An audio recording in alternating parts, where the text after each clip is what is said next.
has suffered accident. Please communicate it to register, sir. Our pilot is no more there. Our pilot car has suffered accident due to these hurdles. Our pilot is no more there.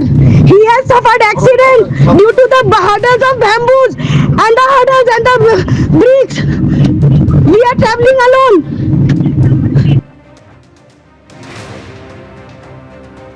অবিশ্বাস্য, অভাবনীয়, অভূতপূর্ব, এরকম আমরা কখনো দেখিনি।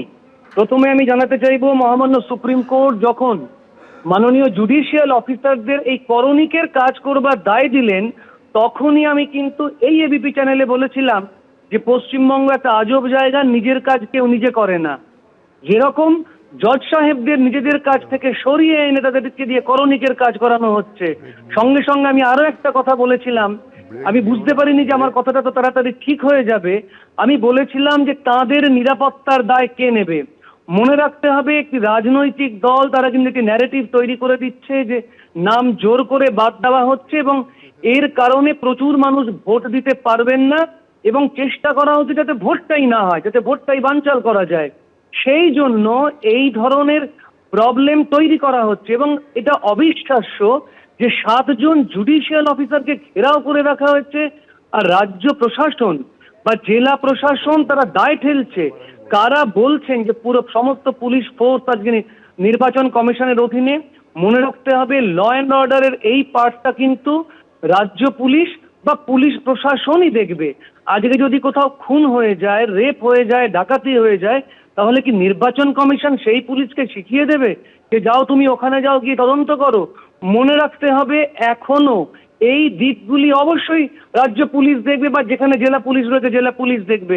এই দায় ঠেলাঠেলি হচ্ছে মানে হচ্ছে সাধারণ মানুষকে তাতিয়ে তোলা হচ্ছে যে দেখো নাম বাদ গেছে বলে আজকে জজ সাহেবরাই এই ধরনের বিক্ষোভের মুখে। কাজেই এখানে কেউ নিরাপদ নয়। অন্যদিকে ফর্ম 6 জমা দেওয়ার অভিযোগ ঘিরে তৃণমূলের বিক্ষোভ ঘিরে ফের উত্তেজনা ছড়ালো সিইও দপ্তরের বাইরে। মঙ্গলবারও তৃণমূল বিজেপির দ্বন্দ্ব ঘিরে তুলকালাম বেঁধেছিল। দুষ্কৃতীদের নিয়ে মাঝরাতে অফিস ঘেরাও করেছেন বেলেঘাটার কাউন্সিলর। নজিরবিহীন বিবৃতি দিয়েছে সিইও দপ্তর। কিছু যায় আসে না, পাল্টা বললেন তৃণমূল কাউন্সিলর। গার্ডরেল ভাঙার চেষ্টা, স্লোগান,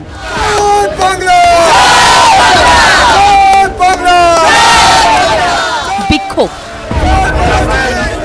বুধবারও দফায় দফায় উত্তেজনা ছড়ালো সিইও দপ্তরের বাইরে। ফর্ম 6 জমা দেওয়ার অভিযোগ ঘিরে তৃণমূলপন্থী সংগঠনের অবস্থান বিক্ষোভ চলছিলই। এসআইআর এ নাম বাদের প্রতিবাদে এসইউসিআই এর কর্মসূচি ঘিরেও তুলকালাম বাঁধল।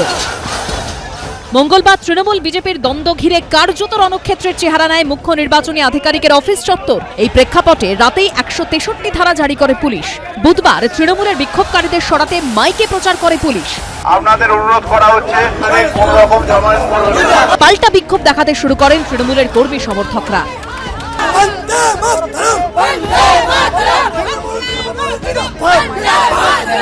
আমাদেরকে এখান থেকে সরিয়ে দিয়ে ভিতরে যে ফেক ভোটার, ভুয়ো ভোটারের যে ফর্ম 6 আছে সেগুলো এখান থেকে সরিয়ে দেওয়ার পরিকল্পনা করছে।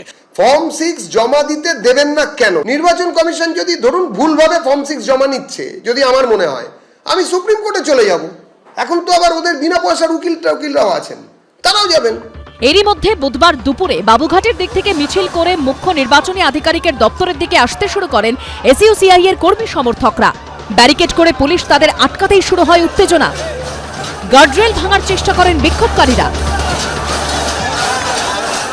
আমার নাম বাদ পড়েছে 27শে মার্চ রাত্রেবেলা যে লিস্ট বেরিয়েছে তাতে আমার নাম বাদ দিয়েছে। এরই মধ্যে সিইও দপ্তরে এসে পৌঁছন মুখ্য নির্বাচনী আধিকারিক মনোজ আগরওয়াল। পিছনের গেট দিয়ে সিইওর গাড়ি ঢুকতেই বিক্ষোভ দেখাতে শুরু করে তৃণমূলপন্থী সংগঠন। পুলিশে ছয়লাভ ব্যারিকেড করে দেওয়া হচ্ছে এবং এখান থেকে যে দুটি ছোট মঞ্চ করা হয়েছিল দুদিকে, সেই মঞ্চ থেকে কিন্তু তৃণমূল কংগ্রেসের যারা কর্মী সমর্থকরা রয়েছেন তাদেরকে কিন্তু সরে যেতে বলা হচ্ছে। মঙ্গলবার রাতে সিইও দপ্তরে মুখ্য নির্বাচনী আধিকারিকের সঙ্গে বৈঠক করেন কলকাতার পুলিশ কমিশনার অজয় নন্দ। ভিতরে বৈঠক চলাকালীনই বাইরে তৃণমূলপন্থী সংগঠন অবস্থান করছিল। তাদের সরাতে গেলে পুলিশের সঙ্গে বচসা বেঁধে যায়। হাঙ্গামা করতে আসেন কেন? কি স্যার বলুন আপনারা, আমরা কোনো হাঙ্গামা করেছি?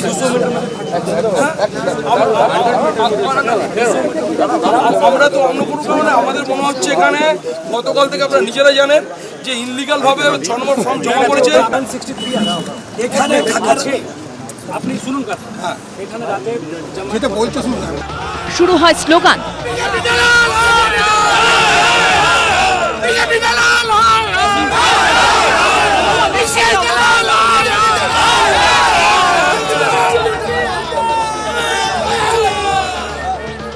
এরপর নজিরবিহীনভাবে সিও দপ্তরের তরফে এক্স হ্যান্ডেলে বিক্ষোভের ভিডিও পোস্ট করা হয়। সেই পোস্টে লেখা হয়, বেলেঘাটার কাউন্সিলর কিছু দুষ্কৃতীদের নিয়ে মধ্যরাতে সিও অফিস ঘেরাও করে এবং স্লোগান দেয়, এরকম সমাজ বিরোধী কাজ বরদাস্ত করা হবে না এবং আইনি ব্যবস্থা নেওয়া হবে।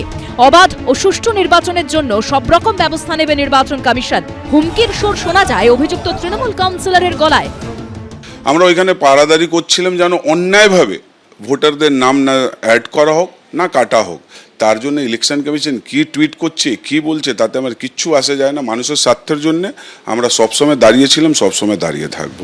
ভোটের মুখে ফর্ম 6 জমা দেওয়ার অভিযোগ ঘিরে তুঙ্গে উঠেছে রাজনৈতিক আকচাকচি। এই যে জমা করছিল বাইরের নাম 6 নম্বর ফর্ম, বাইরের আউটসাইডারদের ভোটারদের নিয়ে পদ্ম ফুলের বস্তা দিয়ে বাইরের নাম ঢোকাচ্ছিল। সুপ্রিম কোর্ট বলে দিয়েছে হবে না। তৃণমূল কংগ্রেস ফর্ম 7 জমা দিয়েছে হিন্দু ভোটারদের বিরুদ্ধে। তৃণমূল কংগ্রেস উদ্বাস্তু বিরোধী, মতুয়া বিরোধী, রাজবংশী বিরোধী, হিন্দু বিরোধী। মঙ্গলবারের ঘটনায় অজ্ঞাত পরিচয়দের বিরুদ্ধে এফআইআর দায়ের করেছে কলকাতা পুলিশ। সিও দপ্তরের বাইরে আরও সিসি ক্যামেরা লাগানো হয়েছে। রুমা পাল, হিন্দোল দে ও মৈত্রাকর চক্রবর্তীর রিপোর্ট, এবিপি আনন্দ। 2 মিনিটের মধ্যে সরিয়ে দেব। কোথায় পোস্টিং আপনাদের? ঠিক এই ভাষাতেই কেন্দ্রীয় বাহিনীর দিকে বুধবার তেড়ে গেলেন সিউড়ির বিজেপি প্রার্থী জগন্নাথ চট্টোপাধ্যায়। পাল্টা কুণাল ঘোষ এদিন বলেন, নিজেদের বাবা কাকার পৈতৃক সম্পত্তি ভাবছে কেন্দ্রীয় বাহিনীকে, নইলে কোনো বিজেপি প্রার্থী এটা বলতে পারে যে কেন্দ্রীয় বাহিনীর চাকরি খেয়ে নেব?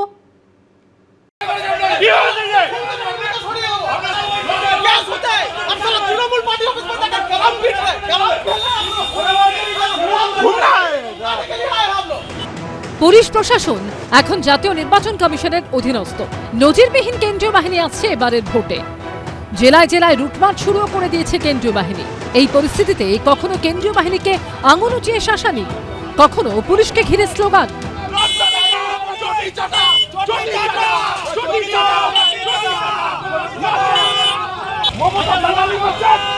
রীতিমতো ধমক। বুধবার এভাবেই কখনো পুলিশ তো কখনো কেন্দ্রীয় বাহিনীর দিকে কার্যত তেড়ে গেলেন সিউড়ির হেভিওয়েট বিজেপি প্রার্থী জগন্নাথ চট্টোপাধ্যায়।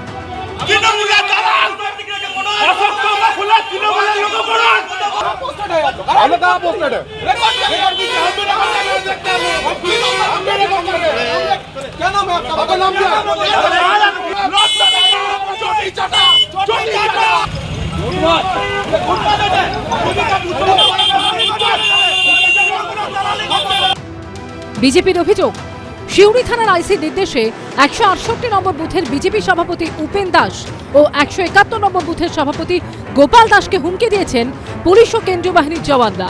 অভিযোগ পেয়ে বুধবার সিউড়ি রবীন্দ্রপল্লীতে রুটমার্চ করার সময় পুলিশ ও কেন্দ্রীয় বাহিনীকে ঘিরে ধরে বিক্ষোভ দেখাতে শুরু করেন বিজেপি প্রার্থী ও কর্মীরা। আমি এটা নিয়ে অবজারভারদের কাছে কমপ্লেন করেছি, পুলিশ অবজারভারকে কমপ্লেন করেছি, জেনারেল অবজারভারকে কমপ্লেন করেছি, থানায় কমপ্লেন করেছি। তৃণমূল যেটা পারছে না সেটা কি পুলিশ করছে? আমার বুথ সভাপতি ভোট করবে না? এই জিনিস এখানে চলবে না। নিজেদের বাবা কাকার পৈতৃক সম্পত্তি ভাবছে কেন্দ্রীয় বাহিনীকে, নইলে কোনো বিজেপি ক্যান্ডিডেট এটা বলতে পারে যে কেন্দ্রীয় বাহিনীর চাকরি খেয়ে নেবো? তুই কে কেন্দ্রীয় বাহিনীর চাকরি খাওয়ার? কে কেন্দ্রীয় বাহিনীর চাকরি খাওয়ার? তোদের উচিত আগে কেন্দ্রীয় বাহিনীর জুতো পালিশ করা। কেন্দ্রীয় বাহিনী ছাড়া নড়া ক্ষমতা নেই। ফোনে যোগাযোগ করা হলে এই বিষয়ে কোনো মন্তব্য করবেন না বলে জানিয়েছেন বীরভূমের পুলিশ সুপার। কিছুদিন আগে একটি ভিডিও ভাইরাল হয়, সেখানে দেখা যায় সিউড়িতে তৃণমূলের পার্টি অফিসে ক্যারাম খেলায় ব্যস্ত সিআরপিএফ জওয়ান। অভিযুক্ত 3 জওয়ানকে সাসপেন্ড করা হয়। এর আগে মুর্শিদাবাদের শামশেরগঞ্জে ইফতারে অংশ নেওয়ার অভিযোগ উঠেছিল 7 জন কেন্দ্রীয় বাহিনীর জওয়ানের বিরুদ্ধে। সেই 7 জওয়ানকে ইতিমধ্যেই অন্য রাজ্যে পাঠিয়ে দিয়েছে নির্বাচন কমিশন। ভাস্কর মুখোপাধ্যায় ও অনির্বাণ বিশ্বাসের রিপোর্ট, এবিপি আনন্দ। এবিপি আনন্দ, এগিয়ে থাকে, এগিয়ে রাখে।